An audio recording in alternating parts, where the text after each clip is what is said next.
Sonic the Hedgehog 2 is the long-awaited sequel to 2020's Sonic the Hedgehog, as if you didn't already know that from the title. Much like the original film, it's probably one of the best video game adaptations that's managed to come out of Hollywood in the past few years. Of course, when the only good ones are your predecessor and Detective Pikachu, that's not a hard bar to beat.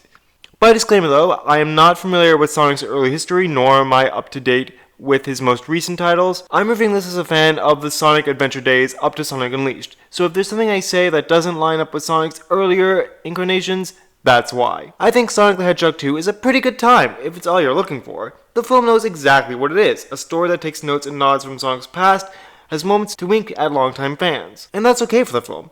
That said, there are moments where the film can feel just outright silly, not like the games at times. The dance scene is evidence of that. I mean, seriously, when Tails is a mechanical genius, and yet he messes up translation, and while you could argue that is just due to the fact he's an alien fox from another planet, I mean, it just doesn't look good for him. But anyway, I'm getting ahead of myself here. I'm going to tell you about this film in detail, so no restraint on spoilers.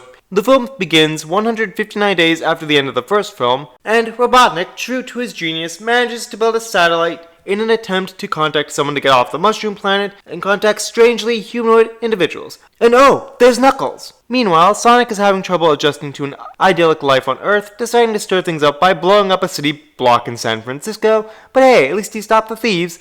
Good old Blue Justice.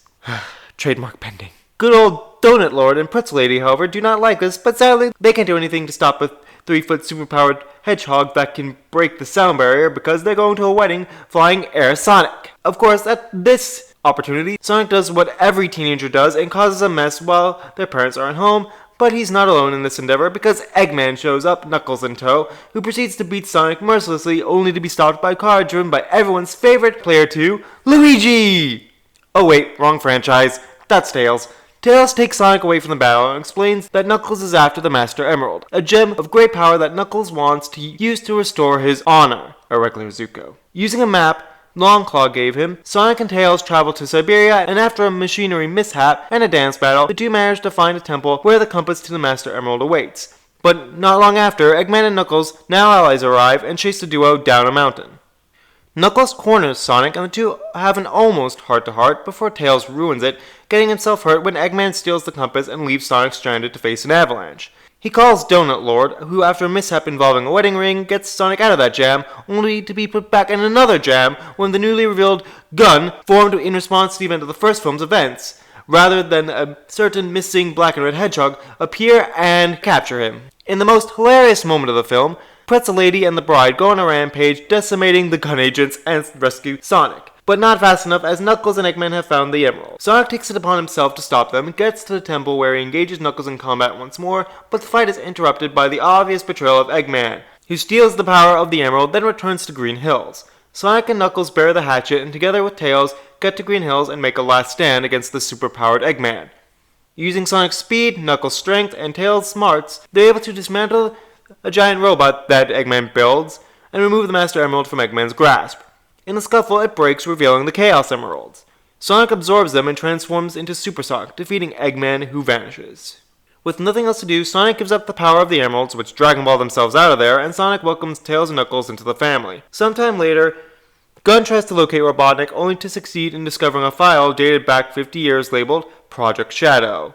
I wonder what that could be. What did you guys think of that? Leave comments below, and remember, if you like this video, subscribe and like for more. As for the review of this film itself, to state before, Sonic 2 is a fun time that doesn't try to be anything more than it is, and it succeeds at just that. The fact that there is more Sonic-related moments compared to the first film is a plus, but as a film on its own, if you're not familiar with the lore, it's not going to do itself any favors. As for the human characters, most of the main cast from the first film returns. With the exception of Eggman, I felt the human cast was slightly reduced in their role in the film compared to the first Sonic the Hedgehog movie, with the most prominence for them being the wedding scene. Eggman himself, I still have problems with this. Even with the first movie, I never felt that Jim Carrey quite got Eggman down as I feel Eggman is in my experience with the Sonic Adventure games.